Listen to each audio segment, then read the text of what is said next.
Bonjour à tous et bienvenue dans cette première vidéo où je suis un peu plus face cam et où je vais vous parler de mes essentiels du mois de décembre.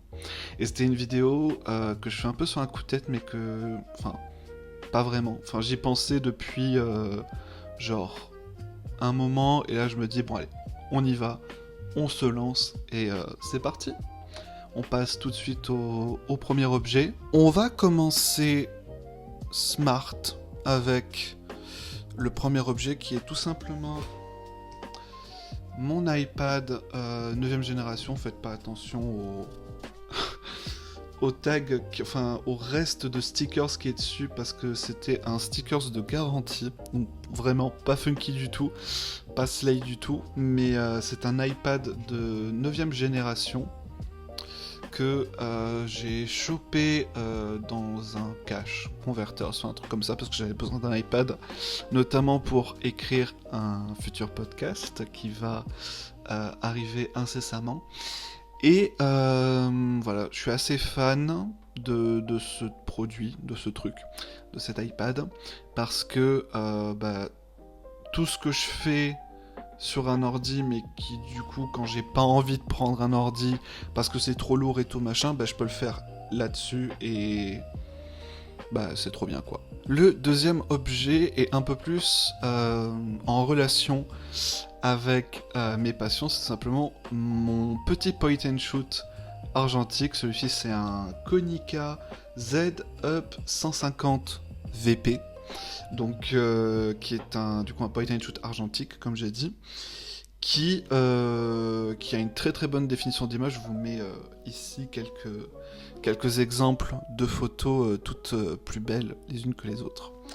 Et à l'intérieur, il y a une CineStyle 800T, qui est du coup une pellicule couleur tungstène, donc c'est-à-dire faite pour les lumières artificielles et tout, et surtout 800 ISO, donc parfaite pour les situations en basse lumière. Donc voilà, je suis assez fan de ce petit objet, parce qu'en vrai j'ai la flemme de me taper, genre, là je sais pas si vous voyez derrière, mais il y a tous les appareils photo, il y en a quelques-uns, il y a 2 réflexes et un moyen format qui est juste ici. Et du coup voilà, le moyen format il est incroyable, j'en parlerai peut-être plus dans une prochaine vidéo, plus consacrée à genre mes essentiels en photographie, ce qui pourrait être pas mal. Dites-moi si ça vous intéresse une vidéo sur mes essentiels en photographie. Ensuite, la chose qui m'accompagne à peu près tous les jours et que j'essaie d'utiliser un maximum parce que j'essaie un peu d'être dans ma...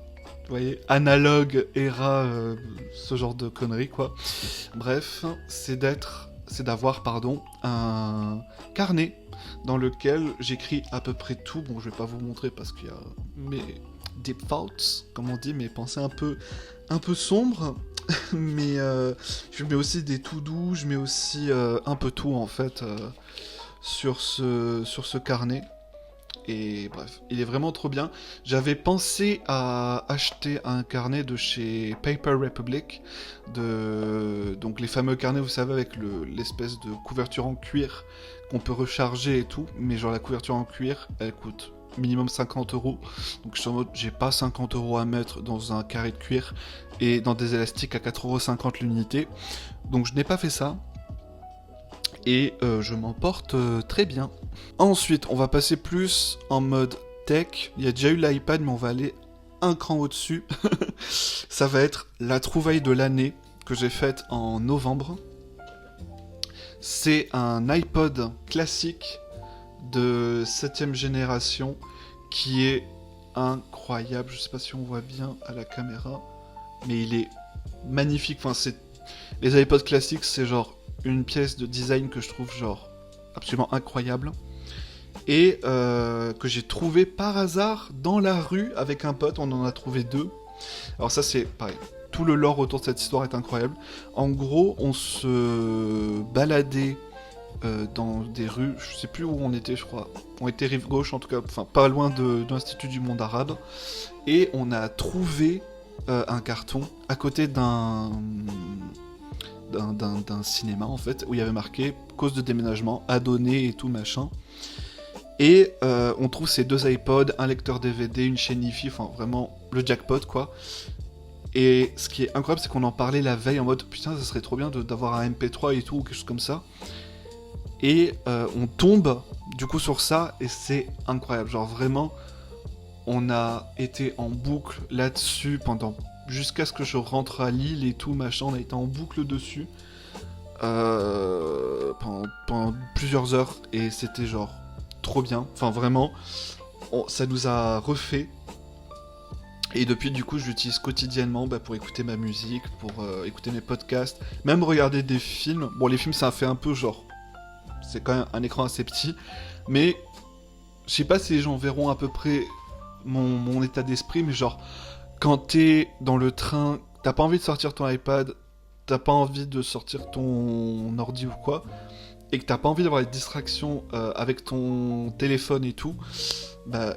Bon, les gens diront, tu peux te mettre en silencieux, mais je dis, fuck, j'utilise quasiment quelque chose qui est, genre, sans notification et tout, et du coup, c'est trop bien, la qualité est pas ouf, mais c'est juste pour garder un film en fond, enfin, je vais pas mettre, genre, un film hyper deep dessus, quoi, genre, je mets un reportage ou un truc comme ça, quoi, et ça me va très bien. En tout cas, bref, l'iPod, si vous pouvez en trouver gratuitement, prenez-les, parce que vraiment, ça coûte une blage, genre, j'ai vu celui-là, ce modèle précis, donc qui est un modèle de 6ème génération 80 Go, ça se vend entre 120 et 100 et 200 euros, je crois, sur eBay. Bref, c'est aberramment cher. Surtout pour un produit qui, du coup, n'a pas internet et qui, du coup, faut synchroniser manuellement ou automatiquement avec iTunes ou Apple Music. Donc, c'est un peu le truc tricky, c'est qu'en fait, faut.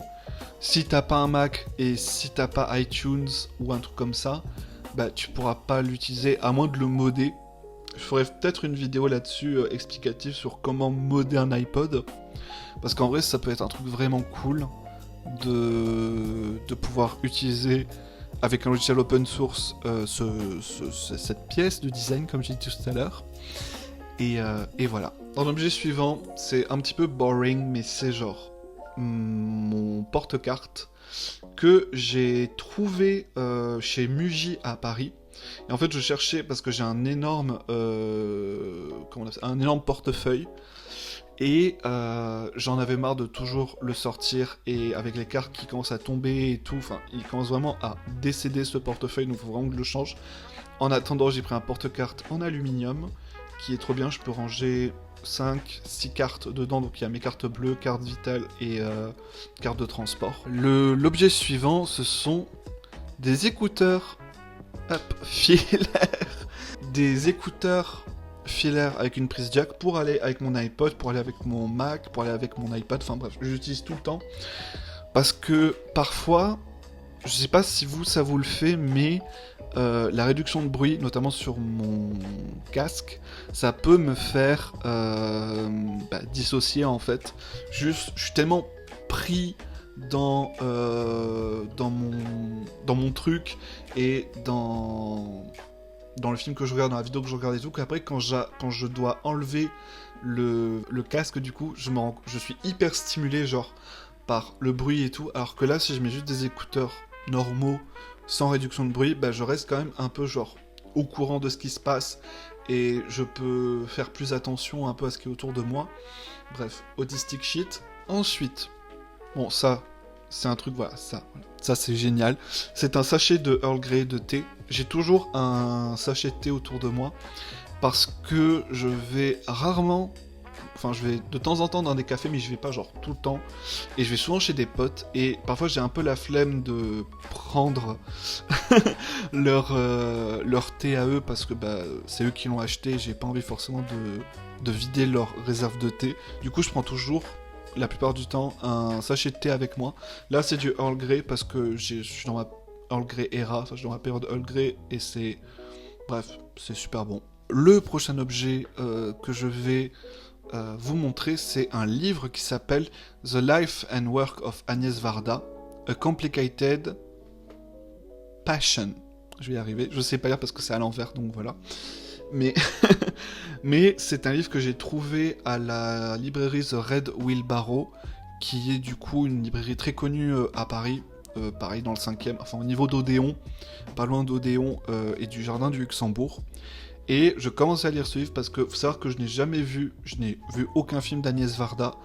Et je connais à peu près, je vois à peu près qui c'est, et je vois à peu près ce qu'elle a fait, enfin, qu'elle fait partie de la nouvelle vague et tout, mais j'ai jamais vu aucun de ses films, et je me suis dit, bah, j'ai quand même envie de connaître un peu plus cette grande dame qui me paraît quand même assez importante bah, dans le féminisme et dans la vie de manière générale, donc voilà. Ce livre est écrit en anglais, parce que The Red Wheelbarrow est une librairie anglaise du coup, enfin anglophone, où il faut parler anglais là-bas, enfin il faut pas vraiment parler anglais, mais les gérants sont anglophones et du coup c'est plus simple pour eux si on parle en anglais quoi.